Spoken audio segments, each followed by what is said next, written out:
Six of us just returned from Texas, where we went to work with an organization called Team Brownsville to bring meals and needed supplies to the asylum seekers who've been held back on the other side of the bridge in Mexico.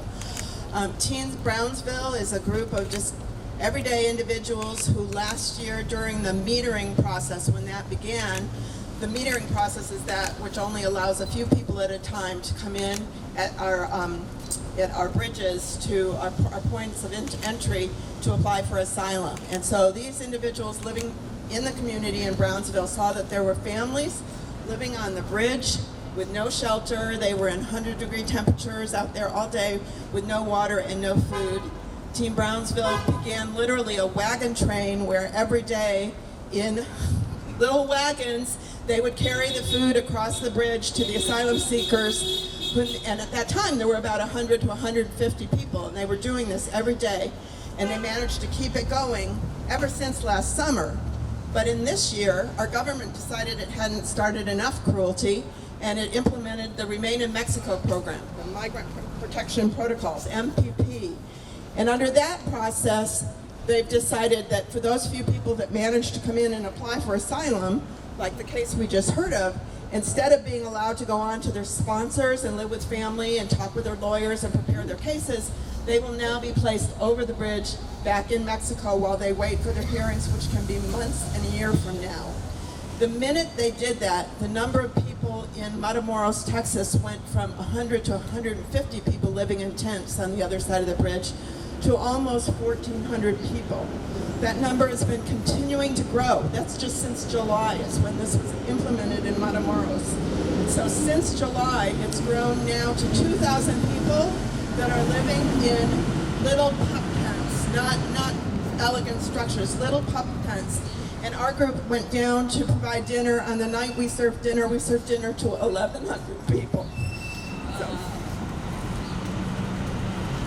Hi, my name is Diana, and it's my birthday today, so I couldn't think of a better way to join in community than to come here and share the hypocrisy that separating, pushing people across the border with no food, shelter, or water is any less cruel than separating mothers from children.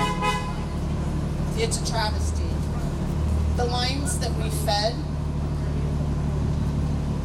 included a large line of women and children. That was the large line. The children that come up to you, their eyes are filled with love, their hearts are open, they still are just waiting, wondering what will happen to them, what is the next step. They're being told lies, they're being told, dropped off in the middle of the night, told, or in the morning, told that they're being brought to church, and instead they're brought across the border, dropped off, and left there. This is firsthand testimony that I'm sharing. So the cruelty is strong. These people don't have food, they don't have a means. They've spent all of their money, all of probably their family's money, all of probably their friends' money to get to that point safely with the help of the coyotes. And now, in the middle of the night, they can't even go to the restroom because the fear of leaving their tents. There's a reason why their tents are all 6 inches apart in one area on a concrete platform. It's for safety, for them to stay together rather than to go to the hills with the trees and the areas around them. So what I want to leave you with is that small efforts make a difference. Every part you play, whenever we needed something, we turned around and God provided it. We needed an extra person to bring a trailer, and God provided it. We didn't have enough, we didn't know how we pushed the watermelons, and next thing you know, people showed up and helped push the melons. So I'm just blessed to be here, and thank you.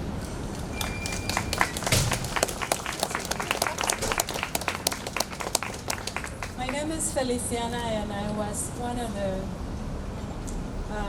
ones who was with the group in Brownsville.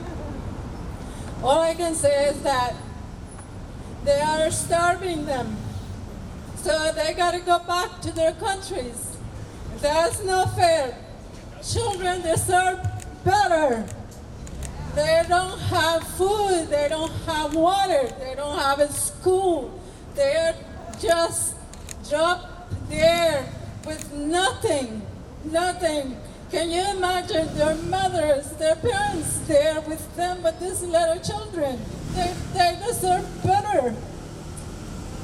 And anything you can do, please, please. You should see those little faces. The last night we were there, they were asking me, are you coming back tomorrow? And I just want to cry, but at the same time I just smiled to them and I said, I'm so sorry. We are not coming back. Thank you. We're going to sing a song about an area in El Salvador. A former member wrote a song in the 90s when she visited there, and it tells about the same kinds of struggles that we're hearing about today, and we're all hopeful that the efforts that we put forth today can bear the fruit that we've seen pictures and stories about. Prayers for Chalatenango.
Tree from its roots.